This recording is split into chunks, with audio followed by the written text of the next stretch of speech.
You know, for Gibby and I, starting the podcast was a big deal. Well, starting your own business is a big deal. And there's a lot you need to know from day one. One company that makes everything easier is Shopify. We use it for all of our podcast merch. Shopify powers millions of businesses worldwide, from household names like Mattel and Gymshark to small businesses just getting started. Shopify has the templates and AI tools you need to get a stunning site up and running fast. No coding needed. Shopify checkout means more customers actually buy, and returning ones can do it in a single click. And if you have any questions, Shopify's built-in AI assistant Sidekick is ready to help you build, troubleshoot, and keep moving. And Shopify has award-winning 24/7 customer service on top of that. All you need is the idea. Shopify handles the rest. Start your free trial at shopify.com/TCAT. Start your free trial at shopify.com/TCATT. Hello, everyone, and welcome to episode 517 of the True Crime All the Time podcast. I'm Mike Ferguson, and with me, as always, is my partner in true crime, Mike Gibson. Gibby, how are you? Doing good, man. Sorta. How are you? I'm doing good. Yeah, you're fighting a kidney stone, which I've had a number of them, man. They are not fun at all. Yeah. Not you fun. You gave some encouraging words the other day in a text message. I did. I'm like, I said, I hope they do what they did to me that one time, which was not a nice thing to say, but you know, what are you going to do? Yeah. All right, buddy. You ready to get into this Thursday episode of True Crime All the Time? I'm ready. We're talking about David Vander Meer. On August 22nd, 2006, 29-year-old Bernadette Vander Meer fell to her death at the top of Angel's Landing in Zion National Park. Her death was ruled an accident at the time, and it took him nearly 20 years to solve her murder.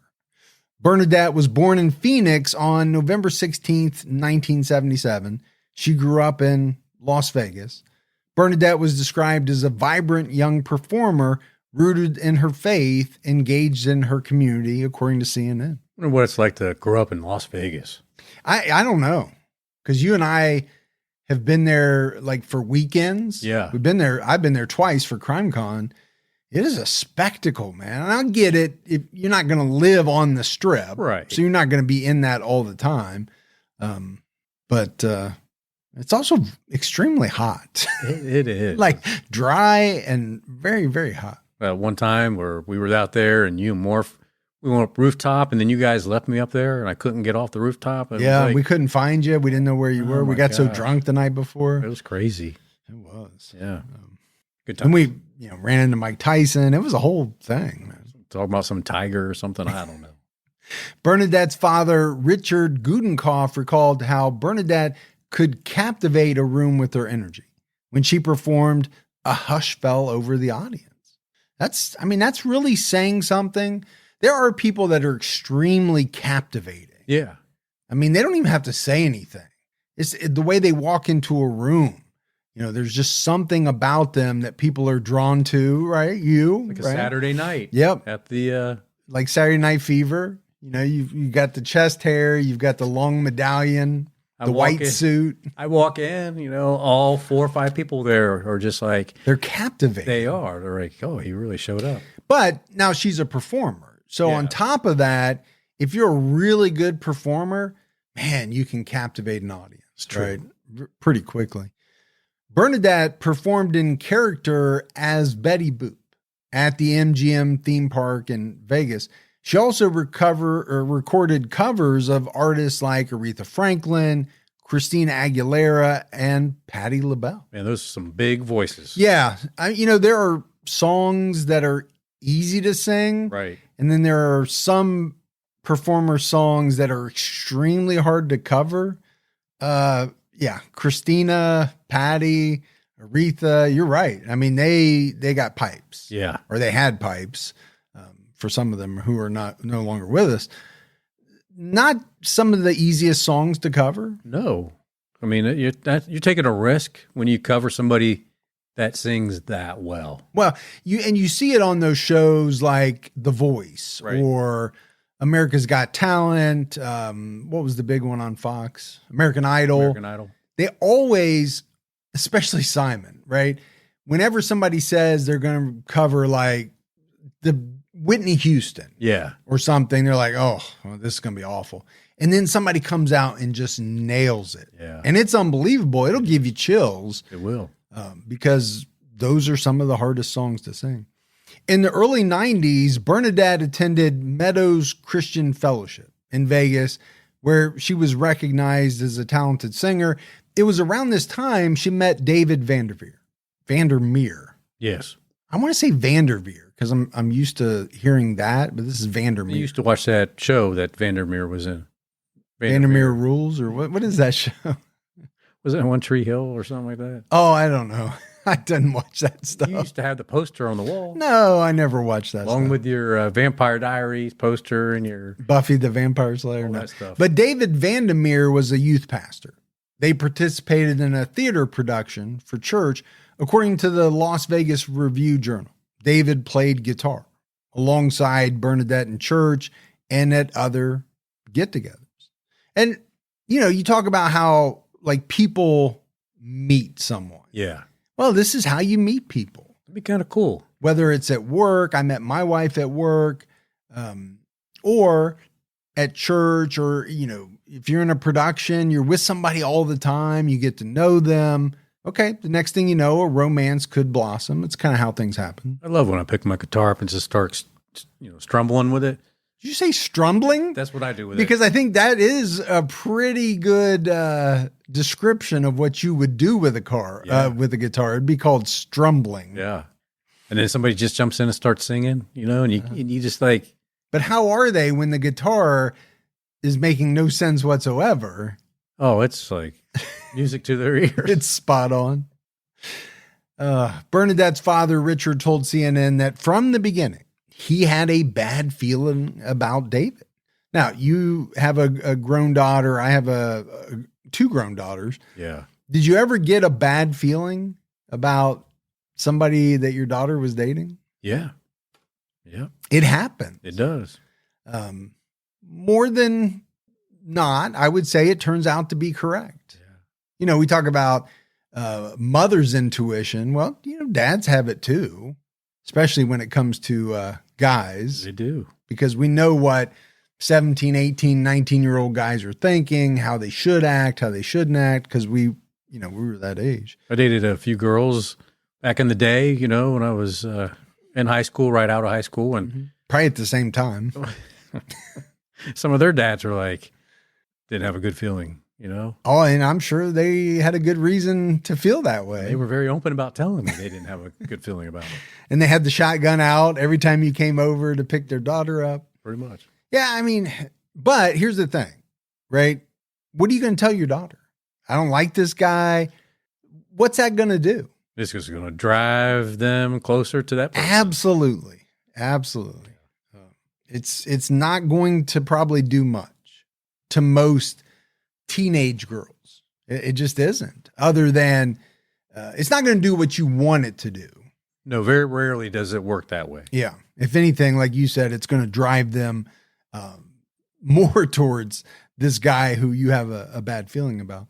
Bernadette and David got married in September 1996 when Bernadette was 18 years old. They remained in Las Vegas. Bernadette worked at the New York Hotel and Casino and continued pursuing her dreams. And a lot of people go to Hollywood, they go to New York. Vegas probably is not a bad place either. I mean, there are a lot of shows in Vegas. Sure. I would think there are talent scouts that, hit up those places looking for different singers and things like that. I mean, when we were out there just recently, I couldn't believe the star power that were performing at all these different hotels. Oh, I mean, yeah. Big names. Yeah. Well, just at the hotel we were staying at, right? Jerry Seinfeld was there. Yeah, he was there. Barry Manilow, who, you can say what you want about Barry Manilow. He is a big star. He is a big star. He's probably should hang it up. I mean, I As don't. long as he's got his oxygen tank. Yeah. I mean, he's he good. actually had to cancel his shows while we were there. Yeah. Because of health issues. And to me, he's got more money than he can ever spend.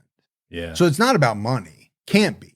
He just probably doesn't want to give up that feeling of being on stage and being adored and It's hard to let go of that. I'm sure that's very addictive. I even think your favorite singer, Britney Spears, is there. Yeah. So My favorite singer. From the late 90s to the early 2000s, David was a youth pastor at Legacy Vineyard Church. He left in 2002 to start a new church called New Song, where he continued working as a youth pastor. By 2006, Bernadette's parents were separated, and her mother, Laura, and her sister, Vanessa, who has special needs, moved in with Bernadette and David. All right, that can be tough. yeah, I think so. You know, that could be tough at any age, but I think especially when you're young and the marriage is not that old, Yeah. having your mom and your sister who has special needs move in, it could put a damper on the newlywed type relationship for sure. Definitely going to be trying. Yeah, I would think so. Laura noticed that teens from David's youth group were often hanging out at the house. Bernadette was aware of this, and she noticed that one girl seemed particularly close to David and called the house often. Because she was underage at the time, sources have only identified this girl by her initials, SH. All right. And that doesn't sound like it's a good thing. Well, I mean, being a youth pastor, by definition, you are going to be around younger people. Right. I mean, you're a youth pastor. Sure. Now, where do you draw the line? Should you have them over at your house? Should they be calling you all the time? Should underage girls be calling you? I'm obviously, if you're Bernadette, you could view some of that stuff as, I don't know if you should do that. A little in the gray. Definitely in the gray, maybe even past the gray. Yeah, past the gray. But it was said that Bernadette became lonely and dissatisfied with the marriage. In private letters, she wrote that David wouldn't publicly express his love to her and treated her like she was nothing special. That's what she wrote. She told her mother that he paid more attention to the teens in his youth group than he did to her. That's really sad, either because he was doing that professionally or not professionally. Yeah. Either way, I mean, here's his wife over here feeling neglected, And she wouldn't be the first one, right? No. She wouldn't be the first wife to feel neglected. Right. Sometimes it's because you got a guy who's all about work and works 60 hours a week, and that's really all he cares about. Yeah. And it can go the other way too, right? Women can get into their work that way. Absolutely. But let's face it, people can also get into extramarital affairs that they shouldn't, and that can be the cause of it. Yeah. Here it seems like maybe it could be a little bit of both. It could be, that we're going to find out. I also think sometimes, the person that you met, that you end up marrying, once you get married, the real person comes out. Well, there is no doubt that people change. Yeah. They change over the course of a long marriage. My wife and I have changed incredibly over 30 plus years, but also we changed from the time before we got married to after we got married. Right. I used to get a lot of back rubs. That goes away. It does. The back rubs, you're not getting those as much after you get married. Yep. The rumpus room time, often goes down a little bit. Let's just be honest about it. It's not as often as maybe as it was in the beginning. I hope she listens to this. She will listen to this. And you know what she would say? You're damn right. Yes. It went down. I was busy. We had kids. This is what she always says. Yeah, right. Yeah. I was doing everything. You were working late. I don't know. That's funny. It's just, things change. It does change. People do change. You're right. And you have to learn to adapt and, move with that change. Yep. Accept that change, that way you can continue to love that person. But sometimes people also fake who they are to impress somebody, to be in a relationship with them. To actually get married. Yeah. That's a good point. And then they're like, oh, now we're married. I got you. Now I can do true colors. Yeah, I can be whoever I want to be now. Laura recalled one incident where Bernadette came home from a late waitressing shift and gave all her tips to David. She then slammed the bedroom door behind her. So You know, it's one thing to be having trouble with your marriage, but now you've got your mom and sister who are living with you full time. Yeah. Well, they're going to see a lot of it. You can't really hide that from them now. No, it's going to be tough.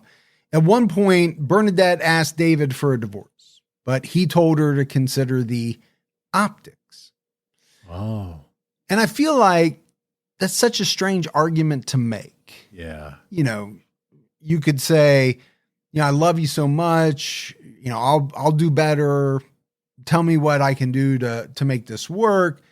But saying consider the optics, to me, that's like, well, I don't really care about the marriage. I only care what it would look like to others if you leave me. Yeah, this won't be good for me in the church, so I can't allow this to happen. Yeah, that seems like such a strange. You're not reassuring your partner. If anything, to me, that's just reinforcing what they probably already think. I mean, you're almost saying, I'm okay being unhappy.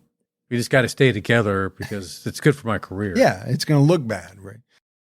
You know, my wife and I just got back from Jamaica for my daughter's wedding. It was so relaxing, so comfortable. Part of that was my Quince wardrobe. You know, I just keep coming back to Quince because they focus on well-made essentials that just naturally become those everyday staples you actually live in all season long. You know, they have 100% European linen pants and shirts that are so breathable. They're easy to throw on, just starting at $34. And their tees are soft enough to live in all day. Everything at Quince is priced 50 to 80% less than similar brands. They work directly with ethical factories and cut out the middlemen, so you're paying for exceptional quality, not brand markup.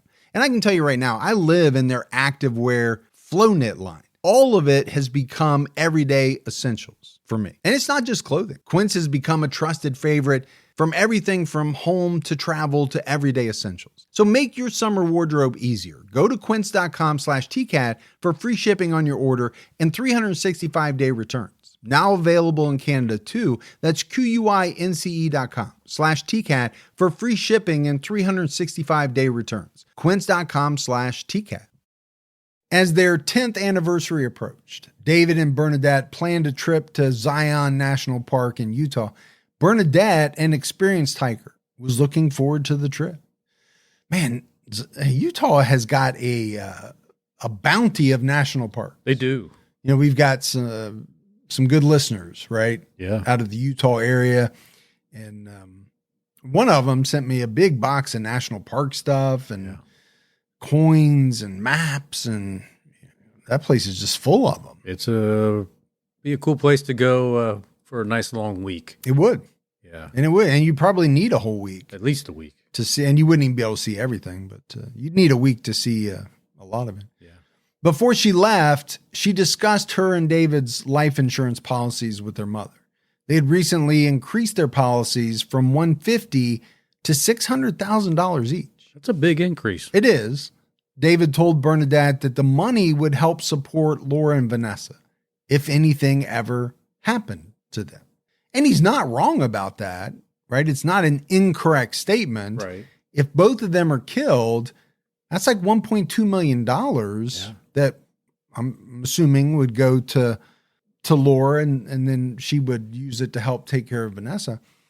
But, you know, $150,000 to $600,000, like you said, is a pretty big jump. It is a huge jump. Now, we just said she was waitressing. Yeah. So I don't know how much money she's making. I don't know how much money he's making. But I'm always interested when we talk about life insurance policies to look at, you know, how much is somebody earning versus how much are they taking out in insurance? Because, you know, if you're making $30,000 a year and you have $1 million insurance policy, to me, that's a red flag. Something is strange. Yeah, for sure. I mean, normally what they used to say, 5 times your you're trying earnings? You're trying to replace your income for X amount of years, not for 40 years or whatever it is. Retire? Yeah, until you retire. When explaining her decision, Bernadette sat down at the computer to pull up a document to show her mom. She was unable to log into the computer and told her mom David changed the password. Okay. All right. Well, I mean, that could be innocent. It could not be. Is it because they made this change and now he doesn't want her to be able to go in and change it again or do anything with it? Or see who the real benefactors are? Yeah. We don't know. On the morning of August 22nd, 2006, David and Bernadette went hiking at the Angels Landing Trail in Zion National Park. Angels Landing is one of the park's most popular and dangerous hikes. And you know how I feel about hiking. You don't like it? It's not on my bucket list. I've been hiking. Yeah. There's nothing wrong with it. Yeah. But, you know, right now I got a bad hip. So definitely hiking is out. It's off the list. It's off the list. I'm also probably not looking for the most dangerous hiking spot I can find. Let's figure if you're going to do it, just do the dangerous one and be done. Well, I'm actually even surprised that they are categorizing these hikes in like in order of danger. Yeah. Is it like skiing? You've got the bunny and then you got like the K9 or whatever it's called. The Black Diamond? The Black Diamond, the Hill of Death. Yeah. The K9 would be like a tough mountain to go up. Oh, is that a mountain thing? Climb, yeah, I have no idea. Yeah. That shows you my real lack of experience with anything having to do with skiing, climbing. I stopped at it's not in my bag. K7.5 is where I stopped. K7.5? Yeah. Sounds like a radio station. So they set out early at 4:20 a.m. They had to use headlamps because it was still dark. Around 6:20 a.m., they approached the top of Angel's Landing, which is one of the most strenuous parts of the trail. The sun started to rise at that point, and they removed their headlamps, according to David. David set up his camera to take a picture of Bernadette's silhouette against the sunrise. She was standing close to the edge of a 1,200-foot cliff. Well, that's high up there. Yeah, I would not be standing anywhere near the edge of a 1,200-foot cliff. You would not. I wouldn't even be on the path up to a 1,200-foot cliff. You wouldn't make it up a path. I wouldn't. But I mean, you know, if you're into hiking, this sounds like an idyllic situation. Absolutely. Sounds wonderful. You know, you got the sunrise. So he took a few photos of the scenery and then he waited a few seconds for each to expose. He saw their backpacks in frame. So he picked them up and walked 5 to 10 feet away. Then he heard a scream. By the time he turned around, Bernadette was gone. Wow. She had fallen to her death. That would be very disturbing. Yeah. If your wife and you're on this great hike that apparently both of you enjoy, right, an activity you both enjoy, and she falls off a cliff and dies, I can't imagine how horrible that would be for someone. And she's an expert climber too, or expert hiker. Yeah. I'm sure that's going to come into play, right? That fact. David called 911 at 6:20 a.m. and reported the fall. Search and rescue crews found Bernadette's body around 4 p.m. that afternoon. That's quite a time difference. It is. I can't imagine it's easy, you know, you got to log, you know, all that equipment up the top. They had to get out there. I'm sure that took a while. And then they had to search for the body. Rappel down, search and all that, and then recover the body. Yeah. I just find it would be really shocking to find the body when you do from that type of fall. Oh. I don't think it's just laying there like this. It's going to be. Yeah. That type of fall is going to be a very nasty scene. Yeah. There's no doubt about it.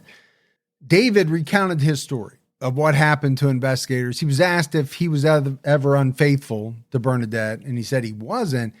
There were no other witnesses to interview. Right? They're out on this hiking trail by themselves. Yeah. Bernadette's death was ruled an accident, and the case was closed. She was the fifth person to die on the Angels Landing Trail since 1983, according to news reports. And I feel like that would be kind of a tough investigation. It would be, right? I mean, no witnesses, no surveillance cameras. No. Nothing. There's two people out there. One of them apparently falls off the edge of a cliff. And what type of evidence are you going to have to refute that? Yeah. Or to say it happened any other way? Many people wanted to attend Bernadette's funeral, so a special overflow room had to be arranged. At the funeral, David sat on the other side of the church. From Bernadette's parents, witnesses said he appeared frail and devastated. Is it strange that he didn't sit with her parents? I mean, maybe a little bit. Maybe some people thought that. Yeah. It's not strange to me that he would appear frail and devastated. I think most husbands would if in that situation.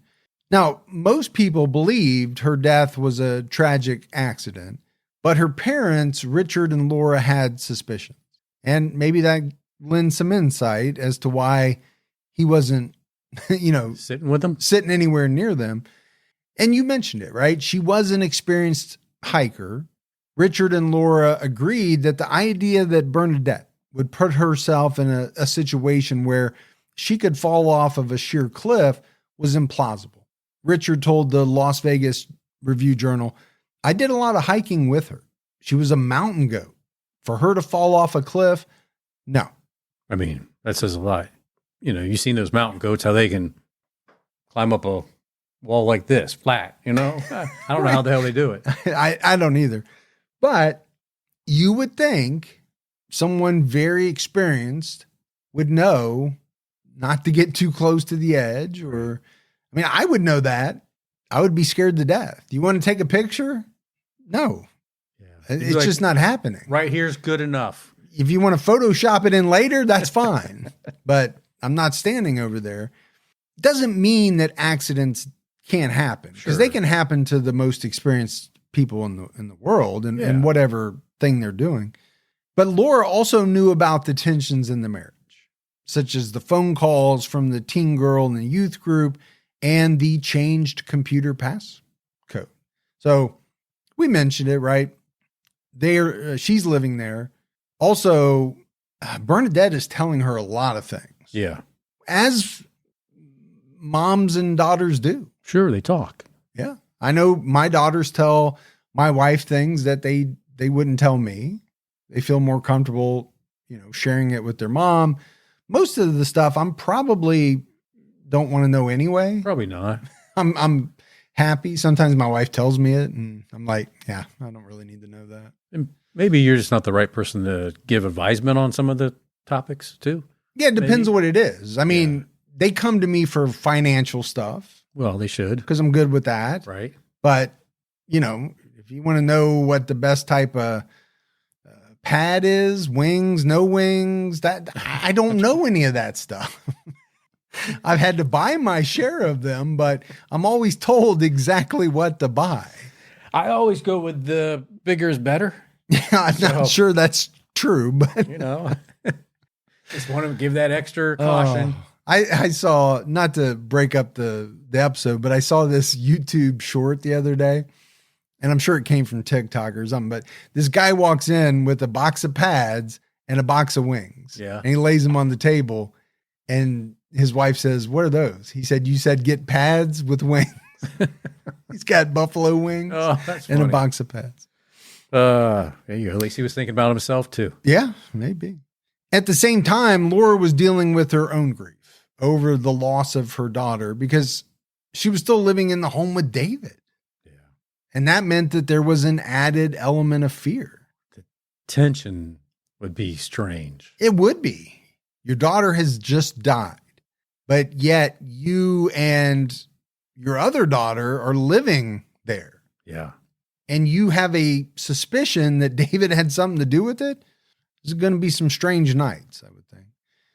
Richard's sadness turned into anger and a desire for vengeance, which led him to lose friends. And I'm, you and I probably would be in that same boat. Anger and vengeance. Yeah, I could see that. Yeah. So Laura and Richard both realized that they couldn't go on living this way. They both decided to lean on their faith to get through the grief and the questions surrounding their daughter's death.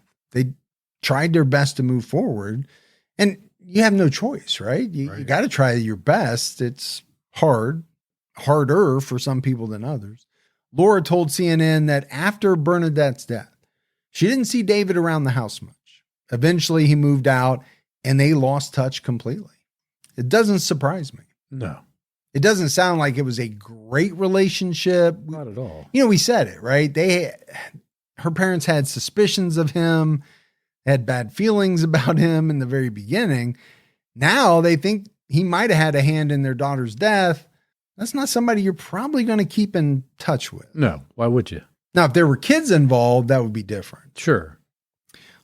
In 2007, David received a life insurance payout of approximately $567,000.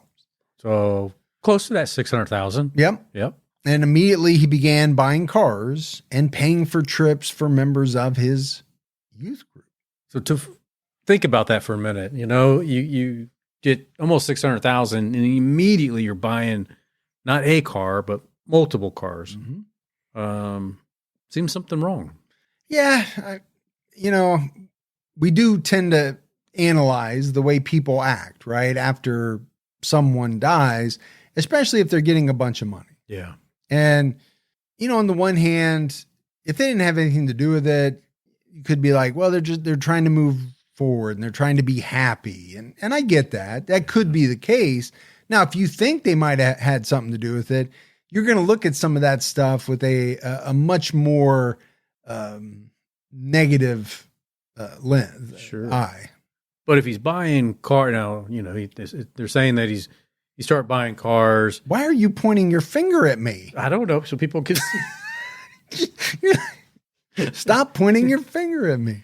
But they're saying that he bought multiple cars. Sounds like maybe for some people in his youth group, along with these trips. Yeah, I don't know if he bought the cars, but he definitely paid for trips. I'm just wondering for these people.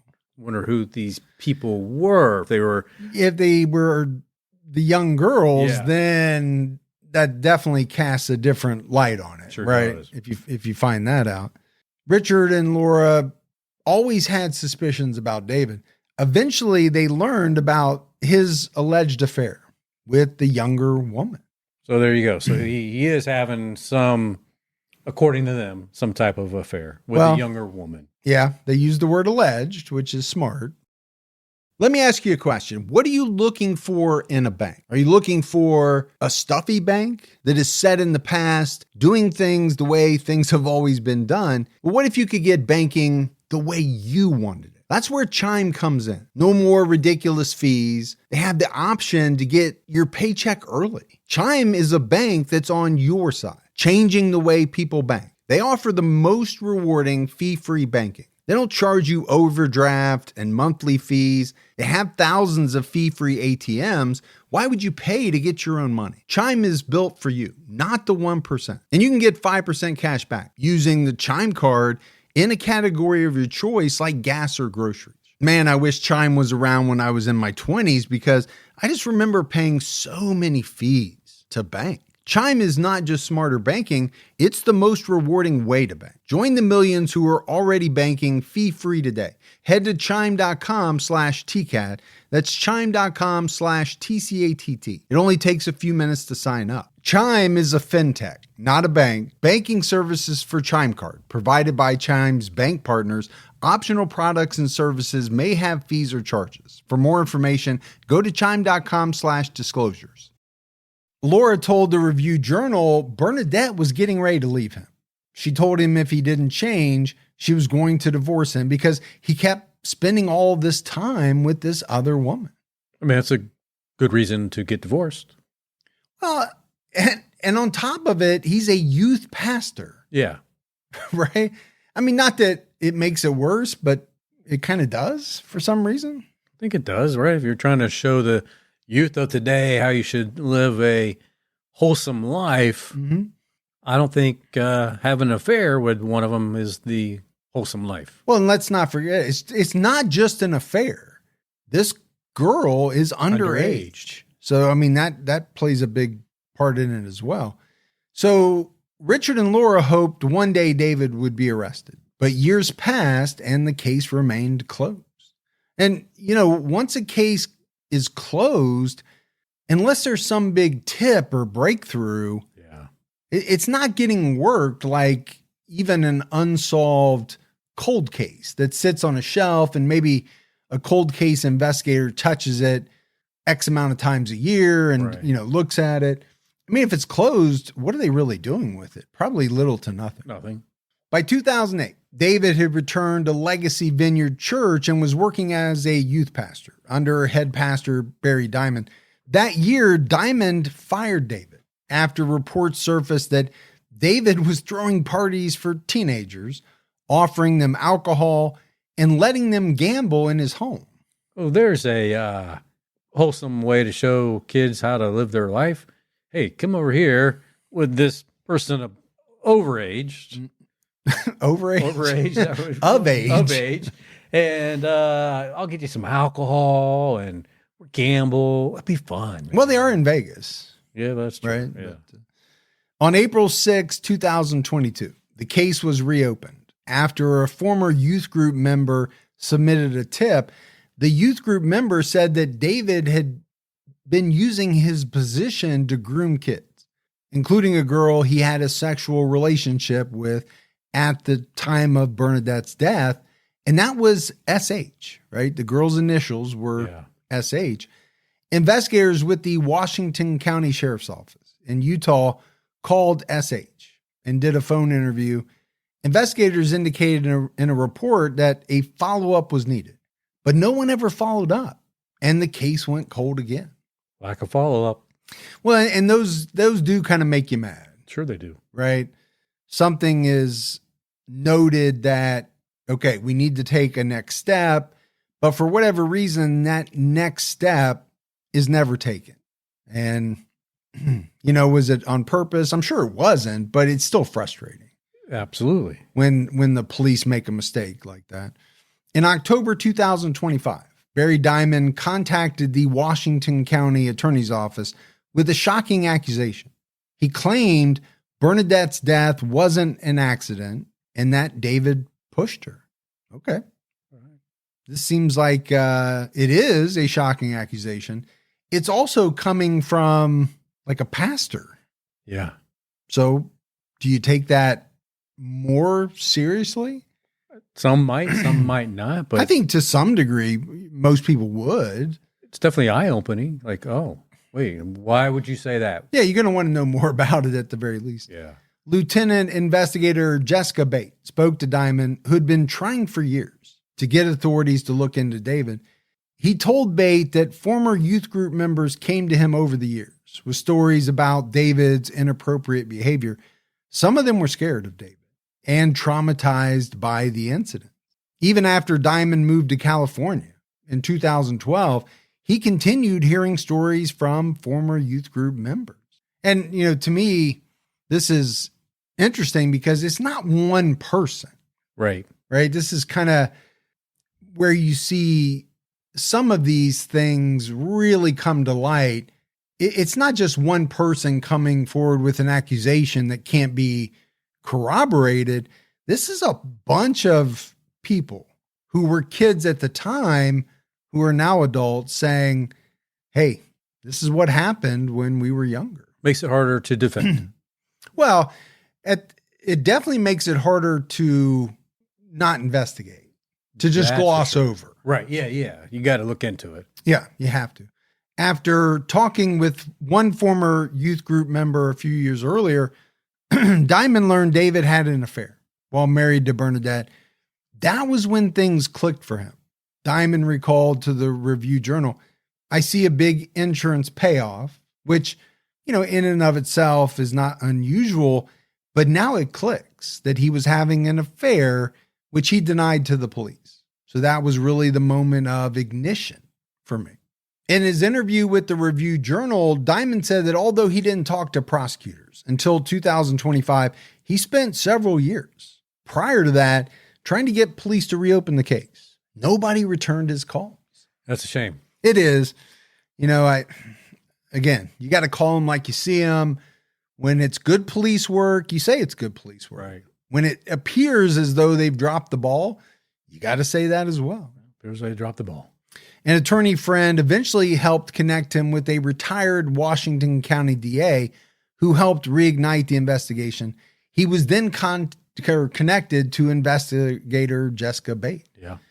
Bate set out to interview the former youth group members who were now adults, and SH's name was mentioned repeatedly. So it wasn't like it wasn't known. Sounds like many of the youth back then saw this activity going on that they knew wasn't right. Yeah. In December 2025, Bet met SH for an interview. SH said she first met David around 2000 when she was 14 years old. Over time, David began paying more attention to her. He hugged her, touched her knee, gave her gifts. Their relationship became sexual over time. When she was 16, he took her to a cabin where they had sex for the first time. Their sexual relationship continued for years after that.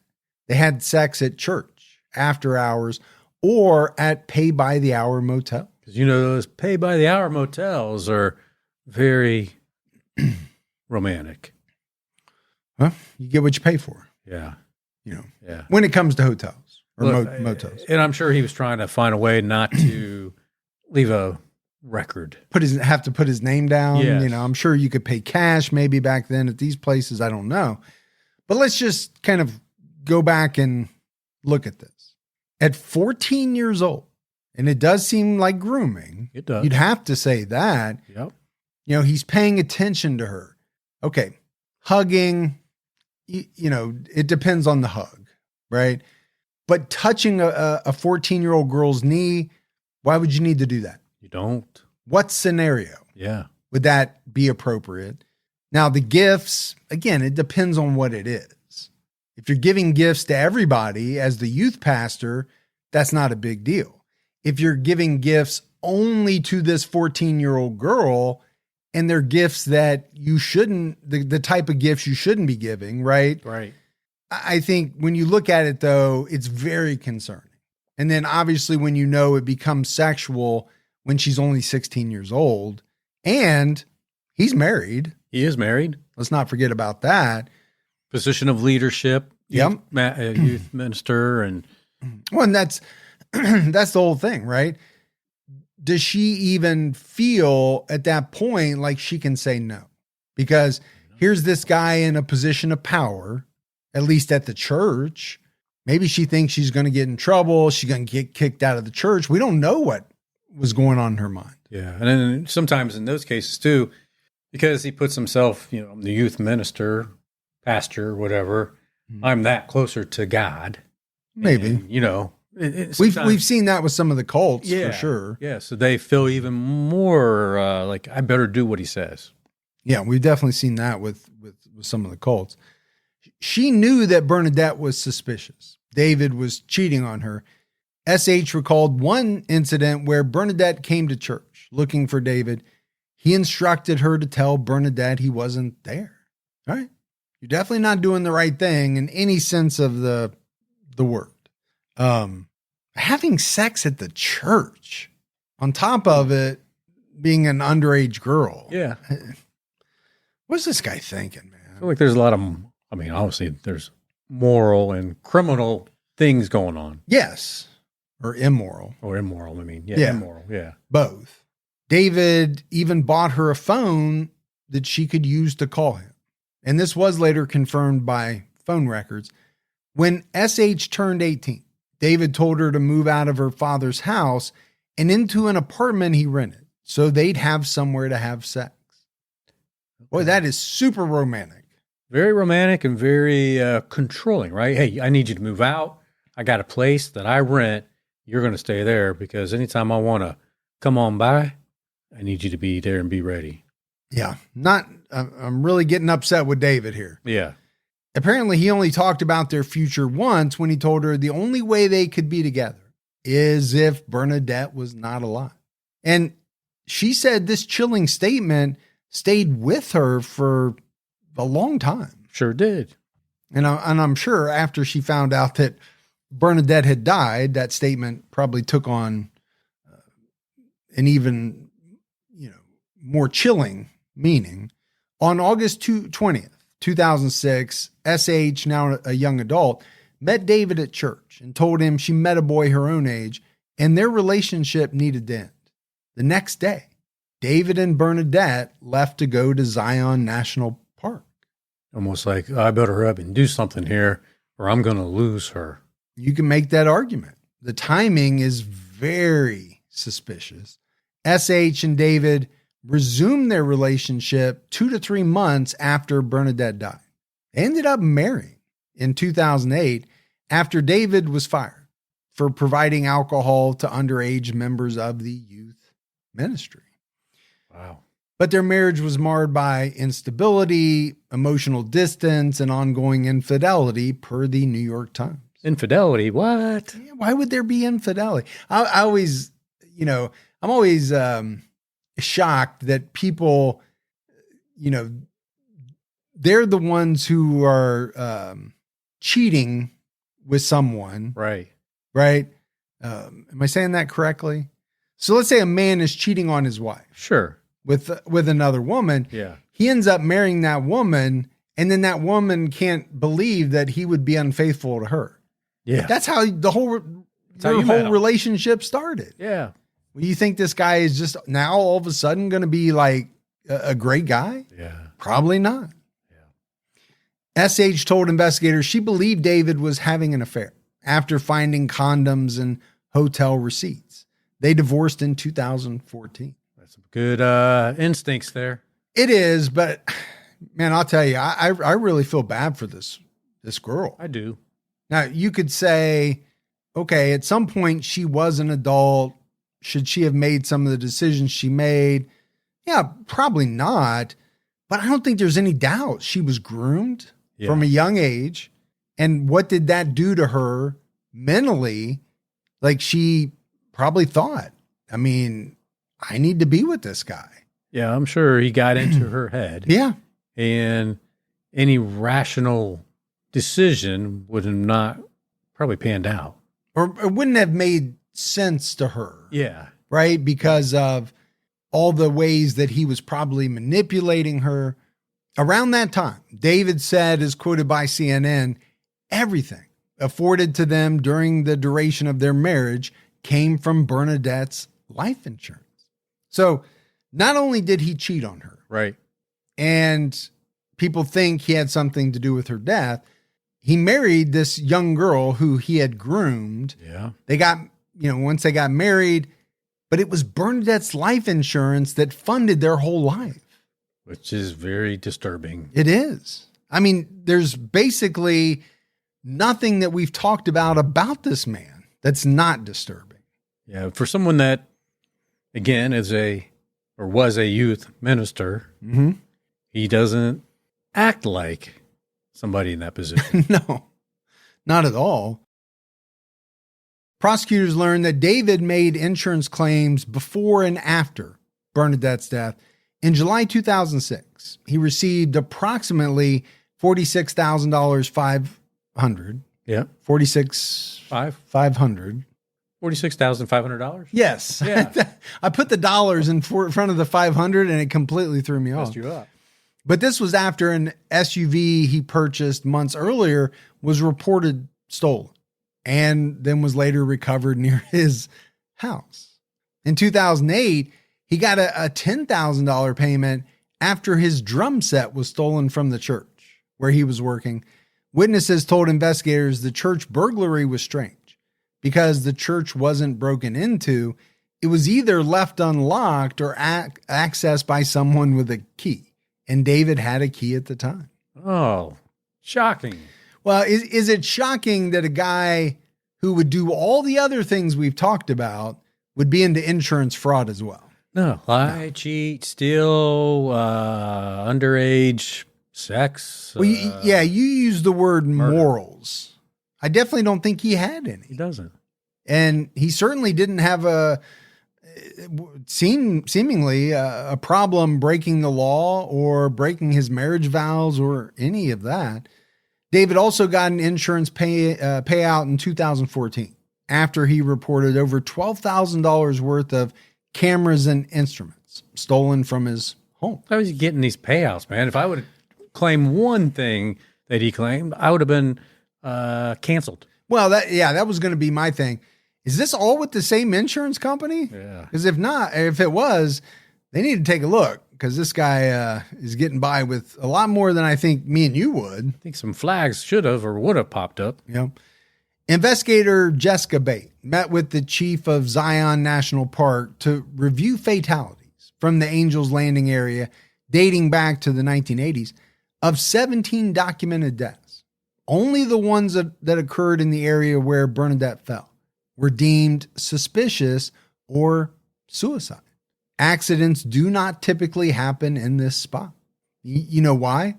Because people don't mess around. Right.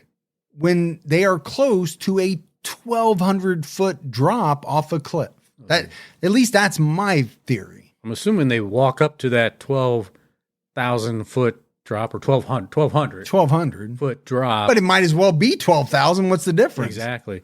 But I'm assuming they walk up to that only for one reason, is to jump, not to don't play around, yeah, right? They're not going to mess around knowing that they could tumble over. Yeah, I don't see it happening that often. Now, could somebody just be so foolish that they want to act out or maybe get it on camera? Yeah, it could happen. Could. But I think by and large, it doesn't, because people know there's no coming back. No. You make one misstep and you're gone. And remember, she's an experienced hiker, so I'm assuming she knew the risk of not doing something like that. Yeah, she knew better than most. But you also don't need to be that experienced to know that falling off this really high cliff is going to not be good for you. Yeah. You know, Bate also spoke to officers who were at Zion the day Bernadette died. According to Bates' report, an officer recalled David's statements and demeanor to be contrived. Another officer stated the incident seemed strange because it was far too convenient. The location, the time of the morning, no witnesses. Bate and another officer collected astronomical data, pinpointing the moment David said Bernadette fell. When he spoke to the police, he claimed they took off their headlamps because the sun was starting to rise. Based on moon data, the sun hadn't risen at that time. It didn't rise until 34 minutes after his phone call. So still dark. That's pretty interesting. It is. You can go back and figure all that out. David's arrest affidavit was signed on June 16th, 2026. So this is just like a month ago. Yeah, just less than a month ago. Yeah, it's a very recent happening. According to the probable cause affidavit, at the time, due to a lack of evidence and limited investigation, Bernadette Vander Meer's fall was ruled an accident and the case was closed, although investigators felt the circumstances were suspicious. I get lack of evidence. I also get limited investigation. Yeah.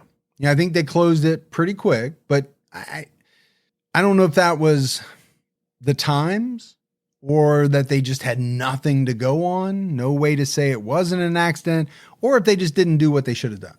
I really don't know. Yeah, I think maybe they just felt it was an accident. Maybe. The affidavit continued, David had a lot to lose. If Bernadette found out about his relationship, he stood to lose his job as a youth pastor at a church due to infidelity. David stood to lose his marriage. Based on SH's age at the time, their relationship became physical. David faced possible criminal charges and being a registered sex offender. Yeah. Well, So, when you talk about motive, there's a lot there. there is. If he thinks, which I believe he did, Bernadette was on to him and could potentially expose him. Yeah, I think she definitely was on to them based on the things she told her mom. And that would be a motive for murder. Yeah. David knew his wife was unhappy and they'd talked of divorce. He also knew his wife was suspicious of the infidelity and was catching on to his actions. This is all in the affidavit. David was arrested for first-degree murder and insurance fraud. On June 22nd, 2026, he was booked into the Clark County Detention Center in Las Vegas, where he waited extradition to Utah. At the time of his arrest, he was working as a charter school counselor and a yoga teacher. I mean, that right there is scary. Not the yoga. The yoga teacher is kind of scary too. It could be. But, a charter school counselor, he's around kids. He should not be around kids. No, this is a guy who should never be around anybody underage. Hours before he was due in court for his extradition hearing on June 25th, 2026, officers found David unresponsive in his cell. There was a suicide note and a handwritten will, the contents of which were not revealed. David was taken to the hospital and pronounced dead. His death was announced that morning during the hearing. So, I mean, what do you make of it, Gibbs? I mean, to me, I just think there are some people who just do not want to go through with the trial. Right? They don't want things to come out that they know are going to come out. And they probably have a pretty good knowledge that they're going to prison, and they know they won't make it. This is probably a guy who could not make it in prison. Right. Yeah, for sure he wasn't going to make it, especially if what was alleged that he did was actually true. And people found out about it in prison. Yeah. Yeah. Things would not have been good for him. No. After news of David's death went public, David's former boss, Barry Diamond, said in a phone interview with the Las Vegas Review-Journal, "There's no winners in any of this. We're all shocked. We're all saddened by it. Our heart goes out to David's family, first of all, because they're great people. They were part of our church at one time, so we're grieving along with them for this whole thing." On July 15, 2026, the Las Vegas Review-Journal reported that former Legacy Vineyard church staff Jess and Evan Valentine claimed that they shared their concerns about rehiring David Vander Meer with Pastor Denise Diamond after David sought reemployment. Denise Diamond could not be reached for comment.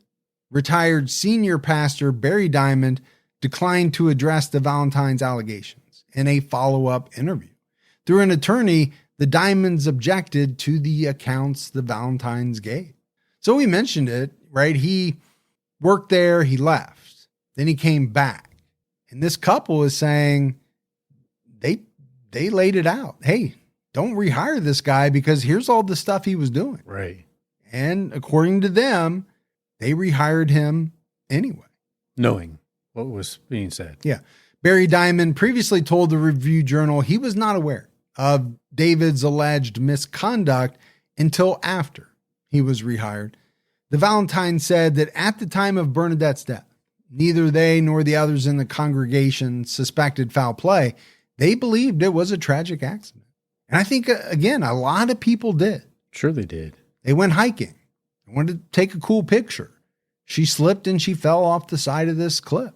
I mean, you can make the story sound believable. Well, you can, especially if you don't know all of the other stuff, right? If you don't know about the problems with the marriage, you don't know about the grooming and the affair with this underage girl, then you probably think their marriage is pretty good and this was just an accident. Now, once all that stuff comes out, it seems pretty clear cut. Sure does. Right? That this guy had a hell of a motive, including the almost $600,000 in life insurance money. Evan Valentine replaced David at Legacy after he left to start his own church in 2002. Soon after the transition, kids in the youth group started telling the Valentines stories about gatherings hosted by David where there was underage drinking and gambling. At least 2 girls said he made sexual comments or made them feel uncomfortable. So now it makes sense, right? They were in a really good position to learn this information because they essentially took over his job. Yeah. Several years later, Denise Diamond proposed that David rejoin the staff. Jess and Evan objected to this, and they said they told Denise about the alleged parties and inappropriate conduct. Jess told the Review-Journal, they basically put a person who, in my mind, was a child predator back with kids. Through their attorney, the Diamond said they allowed David back out of compassion for a grieving widower. They also said the grooming of a teenager occurred when he was at New Song Church, and they had no knowledge of what occurred at New Song and no suspicion David killed his wife. The specific assertion that they knew of his misconduct when he returned to Legacy is false, per their attorney. So they're saying they didn't know about any of that. And the Valentines are saying you did because we told you about it. Yeah. So there seems to be a big discrepancy there. Sure. But I get it, right? There could be some liability if certain people admit to knowing about it. Yeah. Why would, I'm sure their attorney's like, it's Don't all say- hearsay, so you are not going to admit don't to say that. nothing. According to the affidavit as mentioned, Barry Diamond learned David was throwing parties and fired him in 2007 or 2008. David was still dating SH at the time, who was then an adult. According to the Las Vegas Review-Journal, SH said David became her youth pastor when she was 14, most likely in or around 2000. The Review-Journal reported that this suggests his involvement at Legacy overlapped since the relationship turned sexual in 2002 when SH was 16. Yeah. According to the Valentines, the girl was a member of Legacy's youth group at one point. And so that's interesting, right? Because the Diamond guy is saying this didn't happen here anyway. And some people are saying, no, it did. It did, based on her age and the fact that she was with him. But both the Valentines and the Diamonds say they didn't know about the affair because David went to great lengths to hide it. After David's death was announced, Bernadette's mother, Laura, felt sad at first, but then she felt relieved because they wouldn't have to face the ordeal of a long court case. And I get that. You know, you do hear that sometimes from the family, whether it's because of a death or I think more often because of a plea deal, right? A lengthy trial where a ton of information comes to light has to be extremely hard for the victim's family. Yeah. In every, instance. Now, I think the flip side argument would be, well, we would love to see this guy be convicted and have to serve time. Sure. But obviously at this point, that's not an option. No. Her father, Richard, also experienced complicated emotions. He said David's family didn't deserve this and they're good people. He hoped due process would give David time to think about what happened to Bernadette. And obviously that's not going to happen. No. Right? He's not going to have to sit around and think about what he did because he's no longer alive. David's official cause and manner of death have not been made public, although there will be no conviction. Bernadette's parents do feel clarity. They told CNN that they hope Bernadette's story will bring awareness to patterns that are often missed when an adult working with minors abuses their authority. They also hope people will remember Bernadette for her faith and the joy she shared with others through her voice.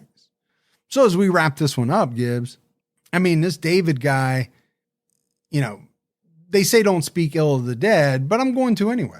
He was a total piece of garbage. Sure he was. I'm very incensed by what this man did. You have the grooming of a young girl. When you're in a position of power, you have a sexual, I don't even want to use the word relationship because it's really not, when she's only 16 years old, that resulted from the grooming. But at the same time, you're married. Yeah. So you're doing all of this stuff that's illegal. And then, you're also cheating on your wife. And it does seem, although it wasn't proven in a court of law, but, that he killed his wife, Bernadette. And I'm sure prosecutors believe that he just pushed her off the ledge when she was looking at whatever she was looking at, looking away from him or whatever the situation might have been. But why? I always want to dissect the reasons why. He didn't want to be married to her. Yeah. Which is often the case in these types of scenarios. He wanted to be with a 16-year-old girl. He did. From his youth group who he had been grooming for 2+ years. Yeah. He even said it himself. He used this sizable life insurance payout to then later fund his life with SH once they got together and then ultimately got married. He did. So he fueled his happiness on her death. Yeah. Yep. That's basically the way I look at it. And he was okay with that. He was totally fine with it.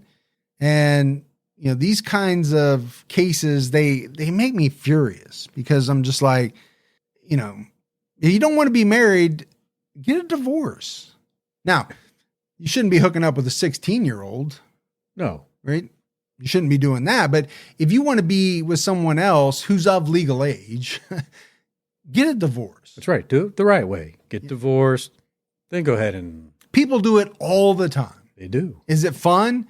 I'm sure not. I've never been divorced. I know it's tough, right? You got to give up some of your money. You got to split assets. Yeah, you do. I know you know about that. But again, how can you sit there and weigh, right? What do you got? A piece of paper and you got pros and cons? Yeah. Pros, divorce, pros, murdering my wife, and then the cons of each. Like you're that character that, what is his name? Ben Stiller plays in that movie with Jennifer Aniston and the other girl. He's trying to weigh which one he should actually... Is that the Along Came Polly? Yeah. Okay. Yeah. He's an actuary or something. Yeah. Yeah. Or an actuarialist. Or yeah, something like that. Yeah. No, I kind of remember the movie. I don't. For some reason, I just remember he like poops his pants or something. And you remember Jennifer Aniston. I know that. Oh, I remember. I always remember Jennifer Aniston. But I'm just like, how do you get to that point in your mind where you believe in your heart this is the right decision to make? I don't know. I don't either. But yeah, I mean, you feel bad for a lot of people in this case. Sure.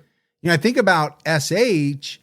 What would her life have been like if this guy hadn't messed with her? I mean, if he hadn't groomed her. If he just would have been a normal youth minister and gave her normal advice and guidance and not try to do what he did. Yeah. I'm sure her life would have probably been better. I don't know what it's like right now. Yeah. But the getting married to him wouldn't have happened. No. She probably would have met someone her own age and gone through life the way that a lot of us do. And yeah. I'm sure she'd be happier. Her family might have been happier. Sure. You know, there's all these. Obviously Bernadette's family and even David's family. Yeah. Because they're hurt, right? Everybody came out and said they were great people. Yeah. And they just happened to have a son who did a very heinous thing, actually a number of heinous things. Yeah. They just caught up in the damages. And it's also fascinating that it's so recent. Like this just happened, although her death occurred, a pretty long time ago. And that would be hard too, right? Knowing that this occurred back on such and such date. Here it is all these years later, and you find out that it actually is true. He did do it. Mm-hmm.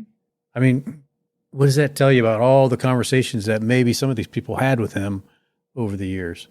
Well, they were right in their suspicions of him. And I don't know about their conversations with him because I know her parents, I don't think they had many after the fact. But some people had to believe him. Yeah, some people did. And had to sit around with him not knowing that he was a killer. Yeah, a lot of members of the church said they did.